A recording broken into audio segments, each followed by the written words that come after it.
Japanese encephalitis, সংক্ষেপে জেই, এটা একটা ভাইরাস ঘটিত অসুখ, মারাত্মক অসুখ। যারা আক্রান্ত হন তাদের 20 থেকে 30% মারা যান। যারা বেঁচে থাকেন তাদের 30 থেকে 50%-এর অবস্থা খুব খারাপ হয়। কারোর স্নায়বিক বৈকল্য দেখা দেয়, কারোর মানসিক অসুখ ইত্যাদি ইত্যাদি। 1945 সালে জাপানে এই জেই ভাইরাস প্রথম রোগীর দেহ থেকে বের করে আনা হয়েছিল। সেই জন্যেই অসুখটার নাম জাপানিজ এনকেফালাইটিস।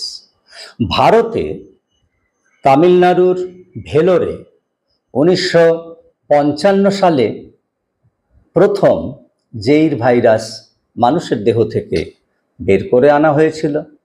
তারপর ভারতের বিভিন্ন স্টেটে এই রোগ ছড়িয়ে পড়ে। National centre for vector-born diseases control, government of India বলছে যে আমাদের ভারতে 24টি রাজ্যের 355টি জেলায় জাপানিজ এনকেফালাইটিস হয়। আসাম, মেঘালয়, উত্তরপ্রদেশ, মধ্যপ্রদেশ, ঝাড়খণ্ড, বিহার, ওয়েস্ট বেঙ্গল সহ 24টি স্টেটে জাপানিজ এনকেফালাইটিস হয় এবং প্রত্যেক বছর কখনো 1000, কখনো 1200, কখনো 1600, কখনো 500, 400 লোকের জেই হয় এবং মারা যায় কখনো 70 জন, কখনো 90, কখনো 110, 120 ইত্যাদি ইত্যাদি। ভ্যাকসিন থাকা সত্ত্বেও এই ঘটনা আমাদের ভারতে ঘটছে। হিমাচল প্রদেশের কসৌলিতে সেন্ট্রাল রিসার্চ ইনস্টিটিউটে তৈরি হয় ভ্যাকসিন। ভ্যাকসিন হলেই নাকি রোগের সমস্যা মিটে যাবে, কিন্তু জেইর ক্ষেত্রে এখনো সেটা প্রমাণিত হলো না। এখনো বহু মানুষ আক্রান্ত হয়, বহু মানুষের মৃত্যু হচ্ছে। এবারে আসি একটা ইন্টারেস্টিং কথায়। এই জাপানিজ এনকেফালাইটিস রোগটার পেছনেও রয়েছে মশার হাত।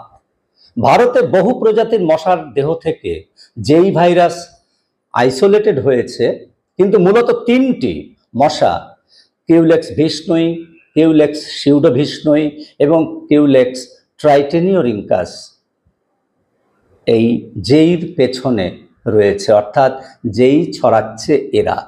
এই 3টি মশাকে একসঙ্গে বলা হয় ভিশনুই কমপ্লেক্স। জন্মায় মূলত ধান খেতে, এবং ধান ক্ষেতের সঙ্গে যদি বড় বড় পুকুর থাকে তার মধ্যে এরা জন্মাচ্ছে।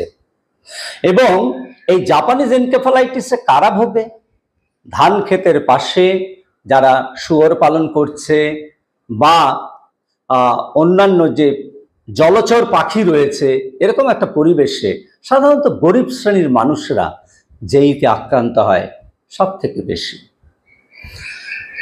এখন এই জেই কিন্তু জুনোটিক ডিজিজ, অর্থাৎ পশু পাখির অসুখ। কিরকম না, জেইর ভাইরাস এই ভিশনুই মশার দেহ থেকে জলচর পাখির দেহে ঢোকে, জলচর পাখিগুলোর দেহ থেকে আবার মশায় যায়, আবার এদিকে মশার দেহ থেকে শুয়োরে যাচ্ছে ভাইরাসটা আবার শুয়োরের দেহ থেকে মশায় যাচ্ছে। প্রকৃতিতে এভাবেই আবর্তিত হয় জেইর ভাইরাস।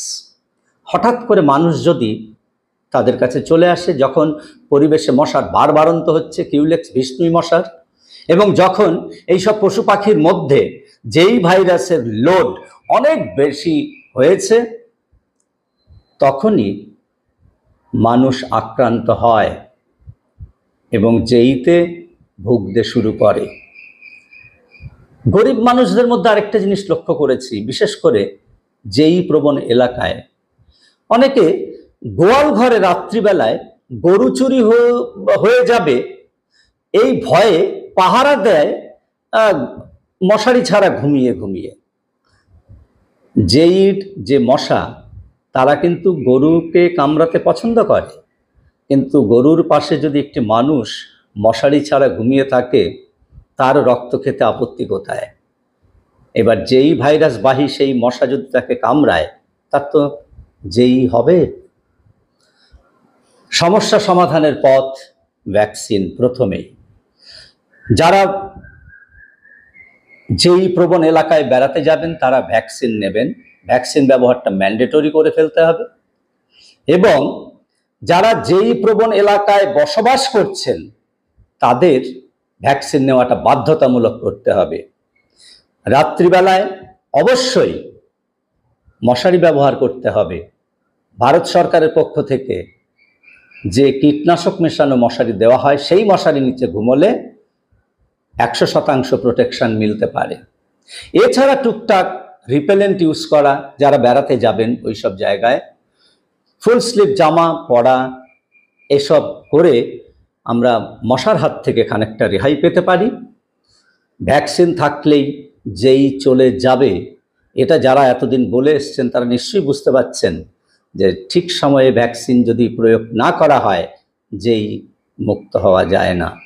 সুতরাং ভেক্টর রয়েছে এর পেছনে, সবাইকে সতর্ক থাকতে হবে, নইলে যেই মুক্ত ভারত কোনোদিনই দেখতে পাবো না।